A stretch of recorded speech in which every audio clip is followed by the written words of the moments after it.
सलाम लाहौर, मैं हूं नजम अली खान और प्रोग्राम में न्यूज़ नाइट। और आज हम बात करेंगे एक मरतबा फिर एक अहम इशू पर, और वो इशू है प्रॉपर्टी की ख़रीदो फ़रोख्त के हवाले से। आप यकीनी तौर पर आपके पास अगर कोई प्लॉट है, आपके पास कोई घर है, तो हुकूमत की तरफ से अभी हालिया बजट में जो ऐलानात किए गए इस मौके पर आप उसको सुनकर परेशान भी हो रहे हैं। और अगर आप ख़ास तौर पर प्रॉपर्टी के बिज़नेस में हैं, आप इसमें इन्वेस्टर हैं, आप इसमें डेवलपर हैं, आप इसमें डीलर हैं, तो आप यकीनी तौर पर इन तमाम चीज़ों से आगाह होंगे जो इस वक्त जारी हैं।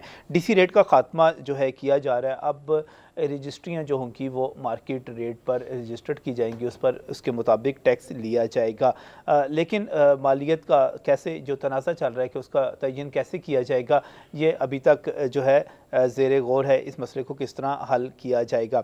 5 साल से पहले अगर आप कोई प्लाट बेचते हैं तो इस पर भी आपको कैपिटल गेन टैक्स जो है वो देना पड़ेगा। और इसके अलावा आप कोई प्लाट की ओनरशिप है आपके पास, और पहले आप प्लाट पर टैक्स नहीं देते थे, सिर्फ घर पर प्रॉपर्टी टैक्स देते थे। अब आपको अपनी प्लाट की मलकियत पर भी प्रॉपर्टी टैक्स का गालबन 10% की बात की जा रही है, आपको वो टैक्स भी देना पड़ेगा।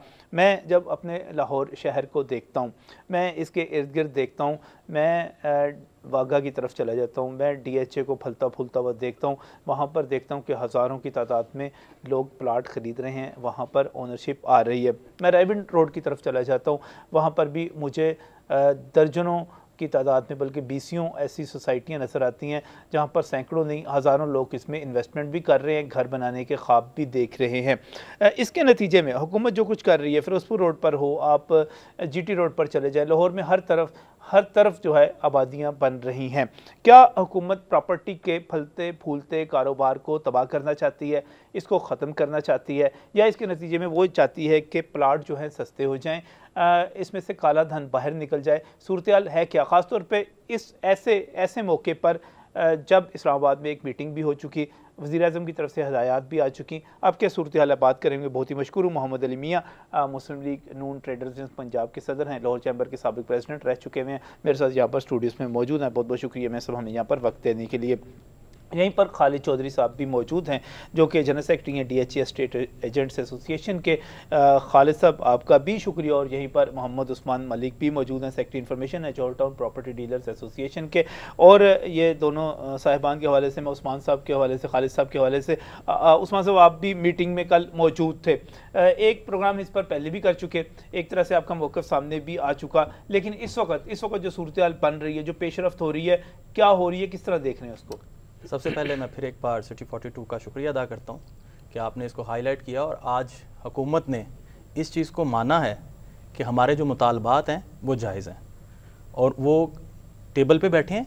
हमने कल जो वहाँ पे मीटिंग इस्लामाबाद में हुई है, हमने उनके सामने अपने मुतालबात जो प्रॉपर्टी के हवाले से प्रॉपर्टी बिजनेस को जो ये टैक्सेस नज़रअंदाज कर रहे हैं, हमने उनको बताया है कि ये टैक्सेस जो आपने प्रॉपर्टी बिजनेस के ऊपर लगाए हैं, इससे बहुत सारा सरमाया ओवरसीज़ पाकिस्तानी का यहाँ पे नहीं आएगा। इस टैक्सेस से बहुत सारा सरमाया पाकिस्तान से बाहर चला जाएगा और उन्होंने इस चीज़ को एक्सेप्ट किया है, जिसके नतीजे में आल पाकिस्तान एसोसिएशन बनी है, उसमें 13 रुकनी वफद है, उसमें property dealer and builder association Johar Town नुमाइंदगी कर रहा है और हमारी मीटिंग कल 3 बजे फिर इस्लामाबाद फिर इस्लामाबाद कल फिर आप जो है इस्लामाबाद जाएंगे। लेकिन क्या आप ये सही नहीं समझते कि आप अगर DC रेट का खात्मा हो जाता है, जालसाजी तो होती है ना, एक्चुअल रेट कुछ और होता है, रजिस्ट्री में कुछ और शो किया हुआ होता है, हुकूमत कहती है कि एक्चुअल रेट सामने आए, उस रेट के ऊपर रजिस्ट्री हो, उस पर हमें टैक्स मिले। क्या एक ऐसे माशरे में ये बात दुरुस्त नहीं है जहाँ पर टैक्स बहुत ज़्यादा चोरी किया जाता है, टैक्स देने का कल्चर है ही नहीं? देखें नजम भाई, बहुत सारे मैटर हैं। एक आम आदमी जब सुबह उठता है तो वो जब टूथ ब्रश करता है वो उस पर भी टैक्स देता है। अच्छा। उसके बाद अपनी गाड़ी में पेट्रोल खर्च करता है, उस पर भी टैक्स देता है। सही। मोबाइल यूज करता है, उस पर भी टैक्स देता है। अपने ऑफिस में जाके अपना एयर कंडीशनर ऑन करता है, उस पर भी टैक्स देता है। तनख्वाह लेता है, उस पर भी टैक्स देता है। हर चीज पर टैक्स लेता है। तो आप ये कह रहे हैं कि उसके बाद फिर प्लाट की खरीदो फरोख्त पर टैक्स नहीं होना चाहिए? नहीं जी, देखें टैक्स होना चाहिए। एक मैकेनिज्म जो चल रहा था, जो टैक्सेस का एक निज़ाम था, इन्होंने ये काम किया कि एक पॉइजन है ना, आप किसी को थोड़ा थोड़ा दें तो उसकी किलिंग जो है वो 5 साल तक है। इन्होंने प्रॉपर्टी बिजनेस के साथ ये सलूक किया कि एकदम से इंजेक्शन दे दिया कि ये दोबारा से इस काबिल ही ना रहें कि यहाँ पे पैसा कोई लगा सके, यहाँ पे कोई इन्वेस्टर आ सके। मैं नहीं समझता कि गवर्नमेंट अब जो मुतालबात जो हमारे गए हैं उनके पास, और मैं उम्मीद करता हूँ यहाँ पे मुस्लिम लीग नून के ट्रेड विंग के बैठे हैं दोस्त, ये मियाँ नवाज शरीफ तक हमारा पैगाम ज़रूर पहुँचाएंगे और इंशाअल्लाह इस पे मुझे थोड़ा सा इसको समझ देना। मैं खालिद साहब ये जो सूरत हाल बनी, टैक्स इम्पोज हो गया, डीसी रेट का खात्मा हो गया और कहा गया कि अगर आप 5 साल से पहले प्लाट बेच देते हैं कैपिटल गेन टैक्स भी देना पड़ेगा, ये सारी सूरत हाल अब तो क्लियर होगी सारा कि ये हुकूमत के इरादे हैं कि वो चाह क्या रही है, इसके नतीजे में नताइज क्या हासिल करना चाह रहे हैं, इसके नतीजे में क्या होगा? आपका इन्वेस्टर भाग जाएगा, यहाँ से सरमाया खत्म हो जाएगा, पाकिस्तान से सारा दुबई फ्लाई कर जाएगा, क्या होगा? सर पहले तो मैं थोड़ा सा इस पॉइंट को थोड़ा सा और क्लियर कर दूँ, इसमें थोड़ा सा क्लियर कर दूँ। डीसी रेट जो है ये पंजाब हुकूमत यानी कोई भी प्रोविंस जो है ना वो अपने सूबे के निज़ाम को चलाने के लिए ये डीसी रेट मुकर करता है। वो तमाम टैक्स वो चूँकि ये अंग्रेज़ का बना हुआ कानून जब से पाकिस्तान बना है तो उस वक्त से ये लागू है। हर प्रोविंस उसको इख्तियार है कि वो अपने वहाँ पे जो ग्राउंड रियलिटी है उसको देख के इस रेट को तयन करती है और ये तकरीबन हर साल इंक्रीज़ किए जाते हैं। अब ये इशू जो है सर इस वक्त ये असल में फेडरल बोर्ड ऑफ रेवेन्यू का जी उन्होंने एक अपने पास एक लॉ में एक ऑर्डिनेंस में एक अपनी इस पावर को इन्हेंस किया है कि हम जो प्रोविंशियल के जो बनाए हुए जो रेट हैं उसको हम एक्सेप्ट नहीं करेंगे, जबकि ये जब से पाकिस्तान बना तो उसी के ऊपर तमाम ट्रांजैक्शन बेस करती थी, अब उसी को ही ये एक्सेप्ट करते थे। अब उन्होंने एकदम से जो रात आप एक कॉन्स्टिट्यूशनल और एक आईनी मसला भी उठा रहे हैं कि ये सूबे का इशू था, सूबे के मामला थे और जब हम 18वीं तरमीम के बाद सूबों को बाख्तियार करने जा रहे हैं तो बजाय ये कि सूबों को बाख्तियार किया जाए, FBR ने सूबों के इख्तियारात और सूबों के जो माली वसाइल थे, जो चीज़ें थी, उनमें मुदाखलत की। सर उसमें इस सेंस में मुदाखलत मैं इस सेंस में भी कहूँगा ये बेसिकली ये इशू जो बनाया जा रहा है कि ये शायद रियल स्टेट का इशू है, ये प्रॉपर्टी डीलर्स का है, ये डेवलपर का, मैं समझता हूँ सर इससे जो 70 से 72 इंडस्ट्री है जो आपके रियल शोबे से मुंसलिक है, आपका मतलब इसमें बजरी का सीमेंट की इंडस्ट्री इन्वॉल्व होती है, इसमें लेबर से लेके एक मजदूर का चूल्हा जो इससे मुंसलिक है। ये नहीं आप कह सकते कि भट्टे का जो मजदूर है, देखें जब आपका डेवलपिंग या आपका डेवलपमेंट रुक जाएगी, आपका डेवलपर का बिल्डर्स का काम रुकेगा, उससे तमाम इंडस्ट्री पे इसका फर्क पड़ेगा। और ये असल में हम इसके अगेंस्ट नहीं है कि जो अगर काला धन निकल भी जाता है, अगर कोई इन्वेस्टर जो इसमें से निकल भी जाता है, एक्चुअल बायर तो आएगा ना, लोगों ने घर बनाने तो खालिद साहब छोड़ नहीं देने, लोगों ने घरों में ही रहना, कोई घरों में तो चले नहीं जाएंगे, हमारा ये इशू दरख्तों पे तो शिफ्ट नहीं हो जाएंगे। हमारा ये इशू है कि सर ये इससे पहले आपकी जो इंडस्ट्री थी वो तबाह हो चुकी। सही। पाकिस्तान के अंदर आपका एग्रीकल्चर मुल्क था वो उसको तबाह कर दिया गया। सही। कोई अदारा ऐसा नहीं बचा जिसमें लोग ये समझे कि हम अपनी इन्वेस्टमेंट लेके जाएं। तो हम लोग एक पाकिस्तान के सफीर होने के नाते मैं समझता हूँ कि हम पूरी दुनिया में जो लोग हमारे पाकिस्तानी वहां गए होते हैं हम उनको कन्विंस करते हैं कि सर पाकिस्तान में आप सरमाया लेके आए, आपका सरमाया महफूज होगा, वो बढ़ेगा भी, आपकी रकम महफूज होगी, वो बढ़ेगी भी। ये एक चीज जो क्लियर हुई, एक इंडस्ट्री जो है तबाह मियां साहब, यहाँ पर ज़राअत वो उसका बेड़ा गर्क। अगर कोई एक चीज़ फल फूल रही है, कोई प्रॉपर्टी का काम चल रहा है, डेवलपर्स अपना काम कर रहे हैं, यहाँ पर इन्वेस्टर अगर बैरून मुल्क कोई पैसा कमा भी रहा है तो यहाँ पर महफूज रख रहा है, आपकी हुकूमत के बाद ये रह गया है, इसका भी बेड़ा गर्क कर दिया जाए। जी बहुत बहुत शुक्रिया जी रजब अली खान साहब। इसमें हुआ ये है कि अगर आप पीछे बयान उठा कर देखें किसी भी अंजुमन ताजरान के, किसी चैम्बर के, किसी फेडरेशन के, किसी एसोसिएशन के पिछले 5 साल में, तो सब में एक मुतालबा नज़र आएगा आपको कि ये जो डेवलपर और जो रियल एस्टेट बिजनेस है और जो कि बेमुहाशा हो रहा है इसको कंट्रोल करें, ये टैक्स नहीं दे रहे। ये रिकॉर्ड की बात है आपके यहाँ चैनल में हो सका है, नंबर एक। अब हुकूमत ने किया क्या है, कोई ये चीज़ नहीं की जो कि आउट ऑफ बुक्स है या कोई नई चीज़ है। ऑलरेडी इनकम टैक्स सबके ऊपर है और ये कसूल है कि जो कारोबार करता है उसको टैक्स देना चाहिए। सही। हुकूमत के इल्म में ये बात आई कि जो इनकम टैक्स आ रहा है प्रॉपर्टी की लेन देन के ऊपर या डेवलपर की जो कीमत लेन देन के ऊपर, वो एक्चुअल नहीं है। और ग्राउंड रियलिटी भी हर जगह यही है कि जो एक्चुअल कीमत होती है, वो कहते हैं कि अंग्रेज के ज़माने से चला आ रहा है, ये सारा एक सिस्टम बना हुआ है, चारों सूबे इसी पे अमल कर रहे हैं, आपने अब कोई वखरा काम तो नहीं करना, वो चला आ रहा है। जी मैं गुजारिश ये कर रहा हूँ कि अगर इनकम टैक्स आप जो आपकी आमदन है उस पर नहीं दे रहे, ये भी कानून अंग्रेज के मजबान से चला आ रहा है। और जब कोई चीज जी जब कोई चीज बात ये नहीं है, मैं असल में बताना ये चाह रहा हूँ कि रियल एस्टेट के बिजनेस में उस्मान साहब कहते हैं मैं टूथपेस्ट पे भी देता हूँ टैक्स ना, मेरा सुबह ब्रश करता हूँ, तो मैं भी देता हूँ। आपने जवाब दे दिया कि इसका मतलब टैक्स ना दें। फिर असल बात ये है, टैक्स लें बिल्कुल, असल बात ये है, लेकिन क्या ये एग्री करें? ये तो नहीं आप हमें खिड़की से उठा के नीचे फेंक, ये एग्री करेंगे इस बात पे, किस बात पे, कि जिस रेट के ऊपर रजिस्ट्री हो रही है क्या वो मार्केट वैल्यू है? एग्री करेंगे इस बात पे? लेकिन वो डीसी रेट भी तो कानूनी है ना। बात नहीं, डीसी रेट का जवाब देना पहले मुझे। अच्छा, कि जो जिस रेट पे, चलें ये जवाब दे दें, इसका जवाब दे दें जी, क्या जो रजिस्ट्री हो रही है, बात को तक ठीक है, पैसे उसमें छुपाए जा रहे हैं, ठीक है, कि अगर आपकी 1 करोड़ की रजिस्ट्री प्रॉपर्टी है, सही, तो क्या वो 1 करोड़ की रजिस्ट्री हो रही है? 15-20 लाख की करवा लेते हैं, 25 कहेंगे कि नहीं है, तो फिर एक जगह पर ग्राउंड रियलिटी में फ़र्क है। अब मसला ये है कि क्या इसको ठीक करना है कि नहीं करना। अगर ये कहते हैं कि नहीं हमें इसी तरह झूठ बोलने पे लगा रहे काम, तो नहीं करना। मैं बात मैं कह रहा हूँ ये अगर आप झूठ बोलने की बात नहीं है, ये कुछ डका-चुका कानून नहीं था, ये काला कानून नहीं था जो माजी में चल रहा था। ये इसी एक चीज क्लियर कर दें, मैं ब्रेक पर जाना चाह रहा हूँ, मुझे एक चीज क्लियर कर दें, डीसी रेट जो है वो एक्चुअल रेट होता है सर? ये रेट पंजाब गवर्नमेंट ये प्रोविजनल का सर, ये प्रोविजनल, ये गवर्नमेंट ठीक है। मुझे ब्रेक ठीक है, डीसी रेट जो है, जो भी हुकूमत का बनाया हुआ कानून है, अगर वो गलत है तो हुकूमत ने गलत बनाया हुआ है, कोई प्रॉपर्टी डीलर्स ने और डेवलपर्स ने तो नहीं बनाया हुआ। यहीं से बात को आगे बढ़ाएंगे इस ब्रेक के बाद।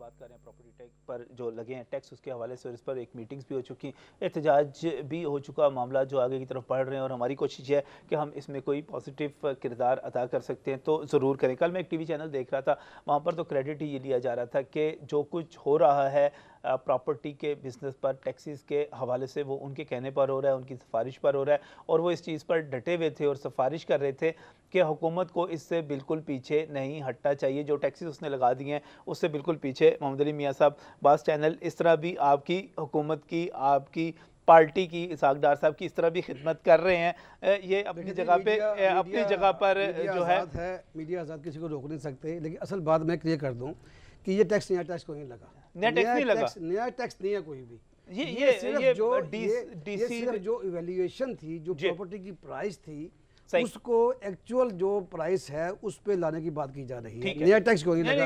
ये बात सच बोलो, ये बात जितना नहीं, ये तो हर जगह पे है ना। वैसे आपका इसमें तो मेरे ख्याल इन्वेस्टर का इशू आएगा, वो उसको प्रॉब्लम होगी, और कोई काला धन जो रखता है उसका उस्मान सा मसला होगा। आपका मसला तो इसमें नहीं होगा, आपने तो रजिस्टर बिकवाना है और दिलवाना है, आपका तो इसमें इशू नहीं है। खरीदा जैसे लेना उसे टैक्स देना। एडवाइजर के अलावा एक आम पाकिस्तानी भी हूँ, ठीक है, मुझे भी छत की जरूरत है। सही, वो कहते हैं छत सस्ती हो जाएगी। मैं मोहम्मद अली मियाँ साहब से, अभी इन्होंने कहा कि सच बोलना चाहिए, हम भी इसी चीज़ के कायल हैं कि सच बोलना चाहिए।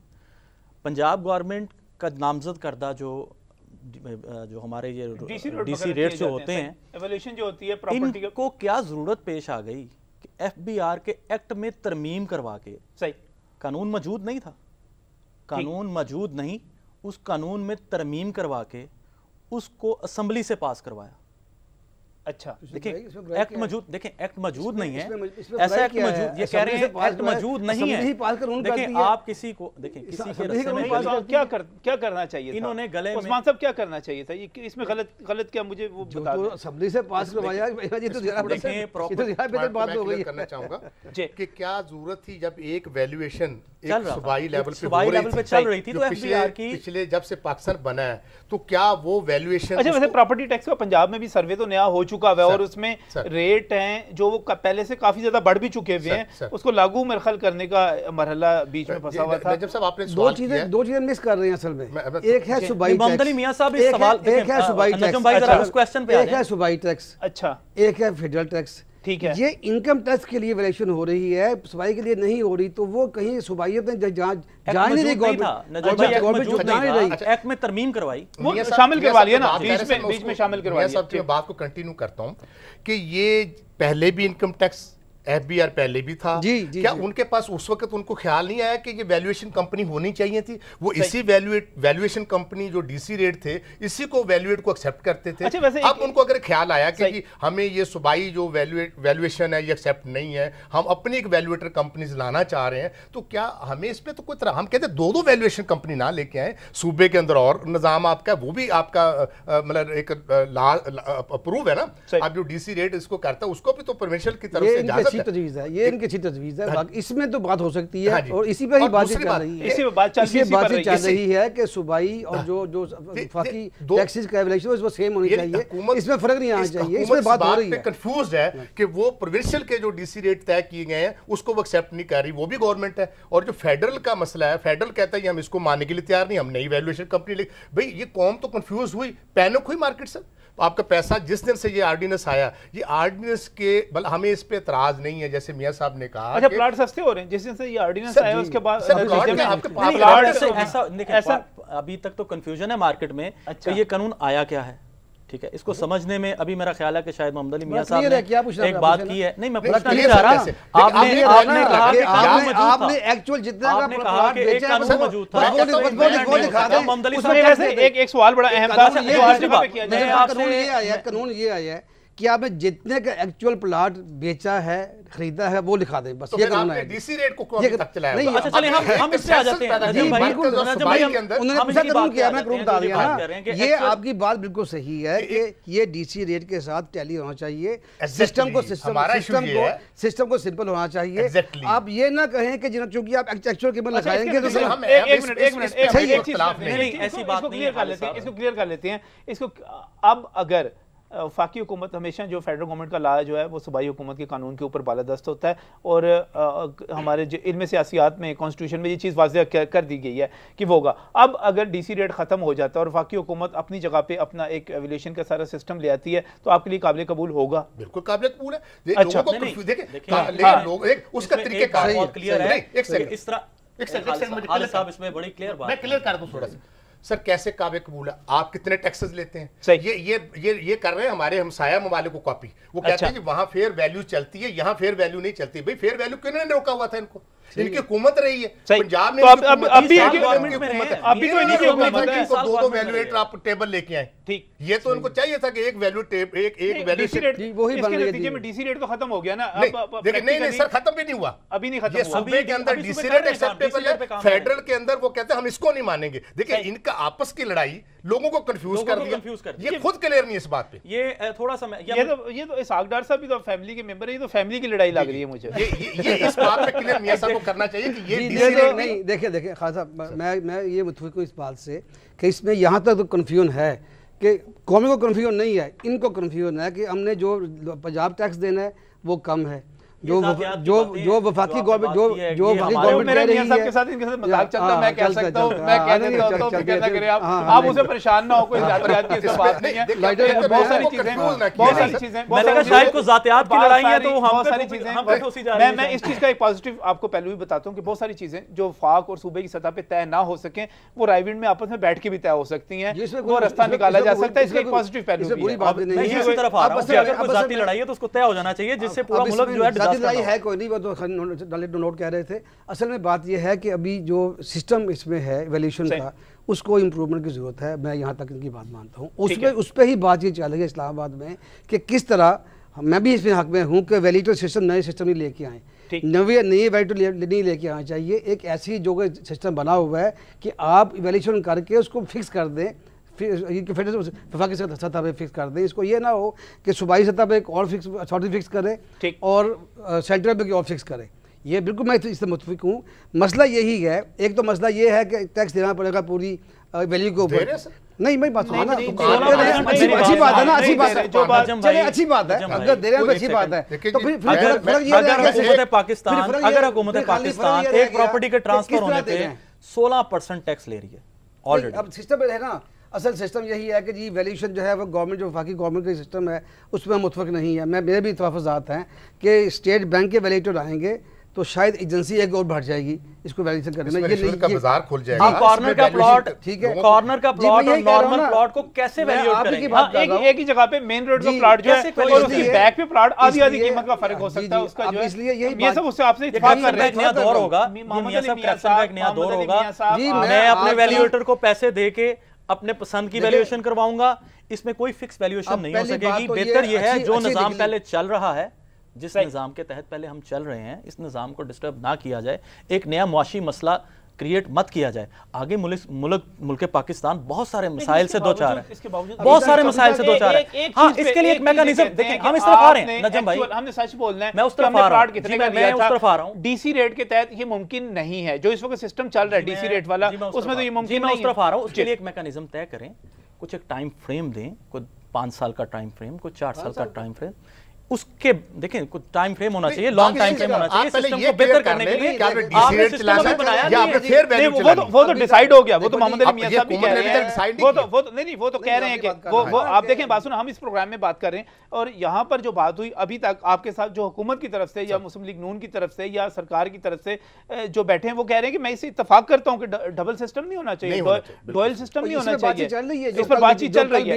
अब हम अगले स्टेप पे आ जाते हैं ना, कि अब अगला स्टेप ये है कि हमने प्रॉपर्टी की एक्चुअल जो प्राइस है वो शो करनी चाहिए या नहीं करनी चाहिए। और एक और अहम सवाल, हम एक जनरल बात करते हैं, इन प्रिंसिपल किताबी बात करते हैं मियां साहब कि जनाब काला धन जो है ये नहीं होना चाहिए, ये जनाब मईशत को तबाह कर देता है, लेकिन बहुत सारे मुल्क ऐसे हैं दुबई और बरतानिया समेत जो काले धन से बने हैं, उनकी इकोनॉमीज खड़ी हुई हैं। आपकी इकोनॉमी से अगर इस वक्त ये काला धन निकल जाएगा, निकल के बाहर चला गया, आपकी तमाम की तमाम प्रॉपर्टी की वैल्यूज़, आपकी तमाम के तमाम जो इस वक्त आप इशारिये जाहिर कर रहे हैं, ये सारे के सारे नीचे बैठ जाएंगे, फिर क्या करेंगे आप?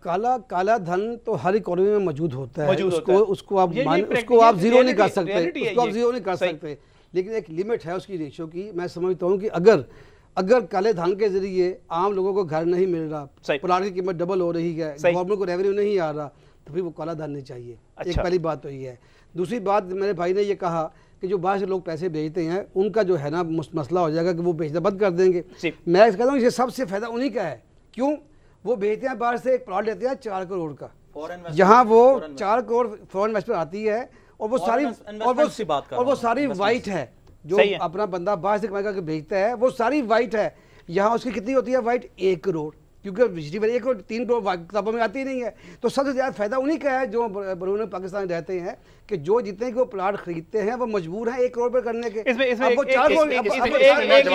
मैं जवाब देना चाहूंगा कि ये कैसे है कि यहाँ पे जब पाकिस्तान में वो वाइट मनी भेज रहा है तो फिर वो यहाँ आके ब्लैक कैसे हो गई? वो तो ब्लैक हो नहीं सकती। प्रॉपर्टी 4 करोड़ की आपने 1 करोड़ दिखाई है, 1 करोड़ उसके पास वाइट पड़ा हुआ है, नहीं वाइट है, वो 1 करोड़ वाइट है जो किताबों में आया है।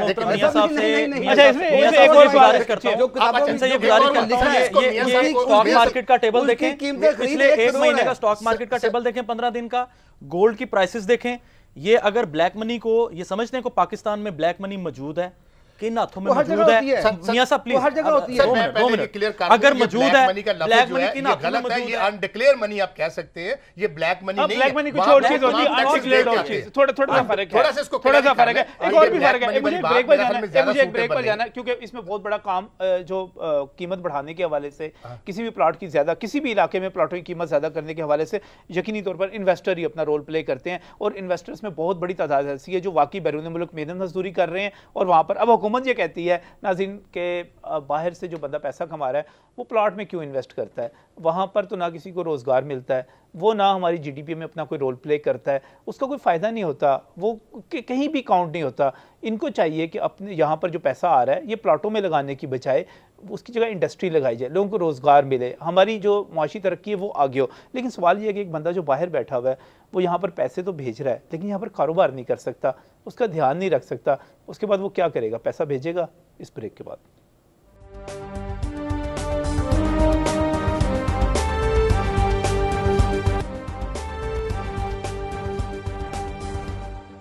Welcome back from break. नाज़रीन, बात करने प्रॉपर्टी पर लगने वाले टैक्सों के हवाले से, इस हवाले से कि यहाँ पर जो इन्वेस्टमेंट आती है उसी के नतीजे में यहाँ पर प्लाट महंगे होते हैं। वरना अगर एक्चुअल बायर की बात की जाए तो एक्चुअल बायर की वजह से इतने ज़्यादा प्लाट महंगे ना हो, और ये जो मौजूदा सूरत हाल बनती चली जा रही है, इसके नतीजे में अब चूँकि हम इसको कंक्लूड करने की तरफ जा रहे हैं, तो क्या आगे क्या हमें नज़र आ रहा है? सिर्फ बात डीसी रेट का खात्मा मेरे ख्याल सबसे ज़्यादा इंपॉर्टेंट हो गया, वरना हुकूमत ने कैपिटल गेन टैक्स भी बढ़ा दिया। आप अगर 5 साल से पहले बेचते हैं उस पर भी उन्होंने कर दिया, प्लाट पर भी टैक्स लगा दिया कि अगर आप कोई प्लाट रखते हैं तो आपको 10% जो है गालिबन प्रॉपर्टी टैक्स का जो 10% है वो आपको टैक्स में भी देना पड़ेगा। मजमूई तौर पर आपको अगर ये सूरत हाल चलती रहती है तो प्रॉपर्टी के बिज़नेस की क्या सूरत हाल नज़र आ रही है, और इसके साथ साथ प्लाट सस्ते होंगे, फिर आम बंदा क्या उम्मीद लगा के बैठ जाए कि बस जिनकी इन्वेस्टमेंट थी चले वो तो उनको तो खसारा होगा, आम आदमी को फ़ायदा हो जाएगा, वो कुछ प्लाट खरीद लेगा। देखिए नजम भाई, आम आदमी के लिए सहूलतें होनी चाहिए, सही, और मैं समझता हूँ ये हुकूमत वक्त का ज़िम्मेदारी है कि आम आदमी के लिए उनको बेहतर से बेहतर वसाइल मुहैया करे, सही। लेकिन उसका हरगिज़ मतलब ये नहीं है कि आप रात को एक कानून बनाएं और सुबह उस कानून को राइज कर दें, सही। और एक आम आदमी को इससे फ़ौरन फ़ायदा तो नहीं हो सकता। आम आदमी के लिए और बहुत सारे मसाइल हैं। आपने सिर्फ बाकी तमाम निज़ाम जो राइज है, जो पुलिस का, जो अपना कचहरियों का, वो यही निज़ाम चल रहे हैं जो पुराने चलते आ रहे हैं। सिर्फ प्रॉपर्टी निज़ाम को मैं एक चीज़, मैं खालिद साहब के इलाके की बात नहीं करता, ये तो खैर बाकी बहुत अमीरों का इलाका है, उसको आप रहने दें। मैं जौहर टाउन की भी उतनी बात नहीं करता, मैं अब इवन इकबाल टाउन में भी चले जाएं। आप मुझे एक बात बताएं, 5 मरले का एक घर जो है वो 1 करोड़ रुपए पे कम से कम पहुंचा हुआ है, और जो बहुत पोश हो रही हैं वहां पर तो आप 5 मरले का घर 1 करोड़ का भी नहीं ले सकते। अब 1 करोड़ बहुत बड़ी अमाउंट है खालिद साहब या उस्मान साहब, इसको अगर हुकूमत कोशिश करती है नीचे लाने के लिए तो क्या ये एक दुरुस्त कोशिश नहीं है? ये तरीकेकार सर, अगर मैं मुझे इजाजत दें कि ये आप कब जब पानी का बहाव होता है ना सर, वो अगर पाकिस्तान में ये बाहर से पैसा हम लाने में कामयाब हुए हैं, जैसे पहले कैपिटल फ्लाई कर गया था, अब पिछले 2-3 साल से ये बाहर से जो रेमिटेंस आ रही हैं, लेकिन ये हमारी बादन से भी कह लें, मैं बीइंग ए पाकिस्तानी बात कर रहा हूं, में भी ये काफी बड़ी थी जो बात मैं बीइंग ए पाकिस्तानी बात कर रहा हूं। मैं कहता हूं कि हुकूमत को इस तरह की पॉलिसी देनी चाहिए थी अगर वो प्रॉपर्टी के काम को कट करना चाह रही है। मैं ये इसके अगेंस्ट नहीं हूं कि जी चलें जी प्राइसेस नीचे आएंगी तो वो मतलब आम आदमी की दस्तरस में आनी चाहिए, लेकिन यार हमारा ये इशू है कि जो पाकिस्तान से बाहर पैसा चला गया था, पाकिस्तान में आ गया, उसके लिए आगे बजाय एकदम से एक रात को एक ऑर्डिनेंस जारी करके वो फ्लो जो था वो रुक गया, जो पाकिस्तान के अंदर सर्कल में आना था पैसा। और इसमें एक और चीज है कि अगर आम आदमी को यह फायदा मिलता है कि प्लॉट सस्ते होंगे, तो दूसरी तरफ बहुत बड़ी तादाद में पाकिस्तानी ऐसे भी होंगे जिनका सरमाया डूब जाएगा, जिनका सरमाया आधा रह जाएगा। इसमें सर एक और बात कर रहे हैं, ये जब भी बात कर रहे हैं कि ये इन्होंने कहा कि ये देखिए बैंक रेंटिस, आपका रियल स्टेट, पहले आप किसी भी इंडस्ट्री को लगाने के लिए आप प्लॉट लेते हैं, उसको मॉर्टगेज करवाते हैं, वो यही वैल्यूएशन कंपनी जो स्टेट बैंक के अंडर पहले काम कर रही थी, क्या वो वैल्यूएशन कंपनी पहले सही काम कर रही थी? उनका पैरामीटर जो असेसमेंट की थी, जब कर्जे डूबते कैसे हैं, इसी वजह से डूबते हैं। ये करप्शन पहले नहीं होती थी, ये इंडस्ट्री को तबाह करने के मुतरातिफ नहीं है। मकसद हमारा ये है कि ये तरीकाकार जो है ये गलत है, इस तरीके कार को इनको नहीं अडॉप्ट करना चाहिए। ये पैसा, इस चीज से आप इनकार नहीं करते कि एक्चुअल अमाउंट जो है शो होनी चाहिए, इसमें कोई कोई भी इनकार नहीं करता। देखिए नजम भाई, टैक्स देना चाहिए, वो तो बुनियादी हक है। एक हुकूमत ने एक खामी रखी हुई थी डीसी रेट की सूरत में, उसका फायदा उठाया, हर कोई उठाता चला जा रहा था, वो तो एक अलग मसला है, वो तो एक हुकूमत की सतह पे रखा गया था। देखें फिर वही बात आप कर रहे हैं, थोड़ी सी बात में चेंज आ जाता है।